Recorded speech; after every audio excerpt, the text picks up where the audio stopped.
What's going on, folks? Welcome again to another episode of Reflecting Him, where we here at Blueprints for Living Ministries believe that our greatest duty and our highest honor is to reflect God's image outside of Eden. So, today's episode, I want to talk to you about something that really just kind of hit me. I'm driving, I'm going to Seguin to go get my zero-turn tires repaired. Got some thorns in there and I need to take it to the tire shop to get it fixed. All that cool stuff. As I'm driving, I'm listening to K-Love jamming out. Got Justin in the back, and there was this song that was playing. I don't know who sang it, what it's called, but the song drew my attention to Matthew chapter 7, and I want to read it to you, and then I'm gonna bring an application to you that I promise you you're gonna get it because it hit me pretty good. So Matthew chapter 7, verse 7, all the way to 11. Whew, I'm winded. My bad, y'all. Ask and it will be given to you. Seek and you will find. Knock and it will be open to you. For everyone who asks receives, and he who seeks finds, and to him who knocks it will be open. Now here's where it gets good, and here's the lesson that I got, and I'm going to share with you guys. Or what man is there among you who, if his son asks for bread, will give him a stone? Or if he asks for a fish, will he give him a serpent? If you then, being evil, know how to give good gifts to your children, how much more will your Father who is in heaven give good things to those who ask him? Now there's a lot to break down in this scripture, so I'm going to try to just pull out the main points and not spend too much time talking about every theological point in this passage. But what stands out immediately is Jesus appealing to parents. He's appealing to parenthood, not just humanity, which he does in other lessons and other parables, but this one is specifically to parents. And as a parent, I'm thinking, okay, you got my attention, Lord, what's really going on here? And he's talking about children asking parents for things. We're children, and we're always asking God for things, right? Finances, security, marriage, employment, prosperity, health, safety, security. We're always asking for things, and that's cool. Ain't nothing wrong with that.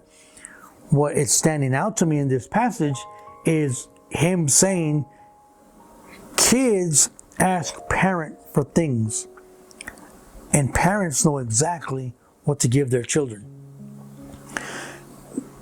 If your son asks you for bread, you're not going to give him stones. Here's what I got from that. A lot of times, as a child, I think that I know what I need, and I tell, hey, Father, can I get this? Can I get that? Like a child telling us parents, hey, Dad, Mom, I want such and such and such. And us parents are like, nah, yeah, that ain't happening. What if, though? Bear with me here. What if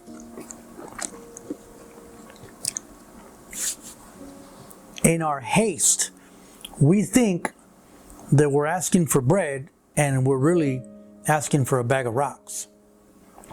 Because perhaps developmentally speaking, for example, Justin, my 6-year-old, would not be capable of a 10-year-old thing or a 15-year-old thing.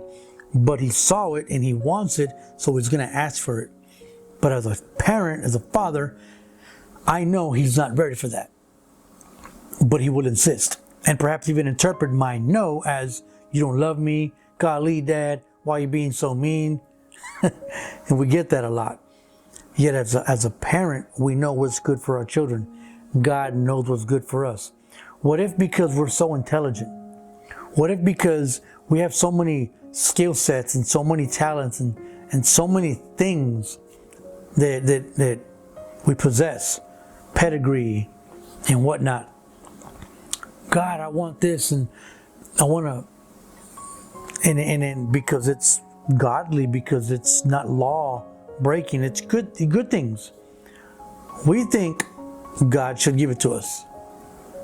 What if we're asking for a bag of rocks and some serpents and scorpions instead?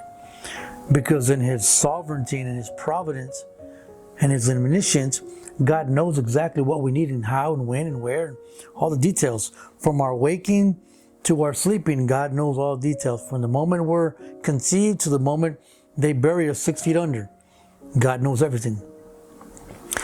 Our job isn't so much, and watch this, our job isn't so much to have more faith, right? The Bible says, ask, seek, knock, it'll be given. I like it. I like this passage especially because he's using the analogy of a parent. Justin can have all the faith in the world about me buying him a Switch, for example, a Nintendo Switch. He can exercise all the faith and ask and knock and seek all he wants for that Switch. He ain't getting that Switch for a lot of reasons. Same thing with us. We can exercise all the faith and quote all the scriptures, and we're trying to move mountains with our faith, and God's like, nope. It's not about the faith that you lack, son, but it's that thing's not good. Or what about this one? What if we're not mature? What if we're not developmentally ready for the things that we think that we're ready for, but because we're so gifted and talented and intelligent and we think we're asking, and God's like, it ain't happening.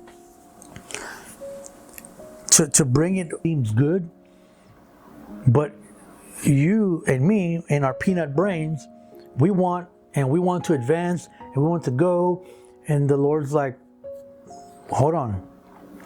This is good, not this. So what do we do then? How do we reconcile God telling us, pray without ceasing and have faith and believe, and what we're talking about today? Here's how you reconcile it. If what you and I are asking for, number one, is exactly in line with God's timing, and number two, lines up with the nature and character of Christ, then it'll come to pass. But the details and all the little bitty things that come into play, I promise you, I'm learning, we're not going to know. It's just going to happen. There's so many times I can tell you folks where an opportunity, a door is open, and I wasn't even looking for it, and it happened, and it was God. Yet I'm beating doors and knocking and going, and all these doors and all these, they're not being open. And I get frustrated, I get tired, I'm like, you know what? Fine, whatever, I guess. And then, boop, something opens over here. I wasn't even looking in that direction. That's the good. That's the divine good I'm talking. That's what Isaiah 55 is talking about. That his ways and my ways, like, we're miles and miles and miles apart, as far as the east is from the west. I'm knocking here, and God's like, I'm gonna open this. You are trying to go there, and God's like, but here. But are we okay with that?